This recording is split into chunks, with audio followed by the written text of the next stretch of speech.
1차적으로 생각하라. 그렇게 해야 문제를 맞는다. 라이프 사이클의 단계별에 적합한 금융상품들을 이제 하고 있죠. 사회 초년기.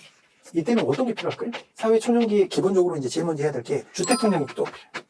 제가 무조건 해드리는 게 주택종합청약이라고 있어요. 예전에 뭐 주택적금, 뭐 주택예금 이렇게 다 나눠져 있던 거를 어떻게 하죠? 주택종합통장이라고 나와 있죠? 요거는 금액이 많고 적고를 따라서 일단 무조건 만들어 놓으라고 합니다. 왜냐하면 우리나라 주택법에 19가구 이상을 분양을 하려면 청약에 의한다 이렇게 돼 있습니다. 그러니까 이 아파트는 정말 내가 마음에 드는데 통장이 있어야 일단 청약이 되는 거죠. 그렇죠? 그러니까 돈이 많다고 되는 게 아니니까 일단은 갖고는 있어야 되겠죠. 이런 상품들 종잣돈 마련이라는 말 나옵니다. 종잣돈 자금을 만들어가는 시기 때문에 이 종잣돈이 필요한 거죠. 가령 아파트를 계약하더라도 목돈이 필요한 거고요. 뭐 하나 준비하려면 목돈이 필요하겠죠. 종잣돈이 필요하다. 이게 씨앗이 돼서 이제 나무를 피우게 되겠죠. 종잣돈 마련이 중요합니다. 둘째 줄 내려가시면 복리형 장기 금융상품 이런 게 뭐가 있을까요? 펀드 같은 게 있겠죠. 보험이나 이런 상품들, 절세형 상품, 그래서 세제 혜택을 받는 연금. 많이는 못하더라도 조금이라도 시작을 꼭 하셔야 되죠. 자, 그 다음에 기초적인 보장성 상품 있겠죠? 뭐, 아프거나 다쳤을 때 보장받는 실손보험 같은 거. 그 다음에 주택 관련 상품 꼭 가입을 해야지. 자, 그 다음에 가족 형성기가 있죠? 가족이 형성될 때는 뭐죠? 자산 형성과 부채 관리가 중요한데, 대표적인 게 이제 주거 문제가 대두가 되는 거죠. 그래서 결혼하게 되면 이제 주거 문제. 뭐, 집을 사서 시작하기가 참 쉽진 않은데, 이 주거, 그러니까 내 집 마련이 참 화두잖아, 화두. 그 다음에 이제 육아비, 이런 것들이 있겠죠? 그렇죠.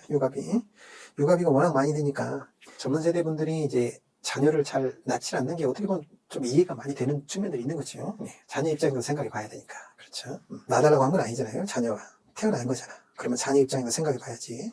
이 자녀가 나의 집안에 태어났을 때 정말 행복하게 내가 애를 잘 키울 수 있을까? 그런 것도 생각해 봐야죠. 입장이라는 게 있기 때문에. 자, 그 다음에 육아비도 있을 거고요. 그 다음에 가족을 위한 보험, 예를 들어서 어린이 보험 같은 거. 이런 거는 애들이 태어나면 꼭 하나는 해놔야죠. 의외로 싸우고 다치고 하거든요. 뭐 이런 것들도 필요할 거고요. 비상 예비 자금도 있어야 될 거예요. 좋습니다. 그 다음에 자녀 성장기.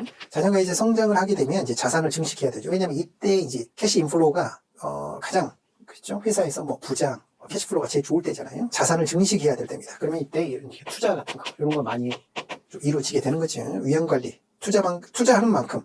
그래서 그 투자가 단순히 보수적으로 할 필요가 있는 게 아니라, 그렇죠. 어느 정도 공격성, 그러니까 어느 정도 좀 위험을 좀 떠안는 그런 투자들도 좀 필요해. 왜냐면 재산을 증식해야 되니까. 그만큼 또 위험관리가 필요하겠죠? 위험관리가 없는 투자는 모래성에 집을 짓는 거나 마찬가지죠.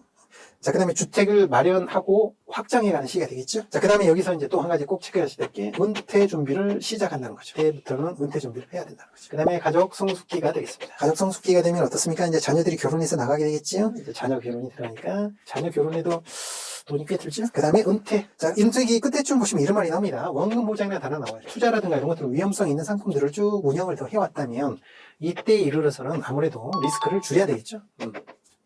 리스크를 줄여야 된다. 근데 이게 또 딜레마예요. 왜냐면 생각보다 오래 살기 때문에 단순히 예를 들어서 정기예금이다.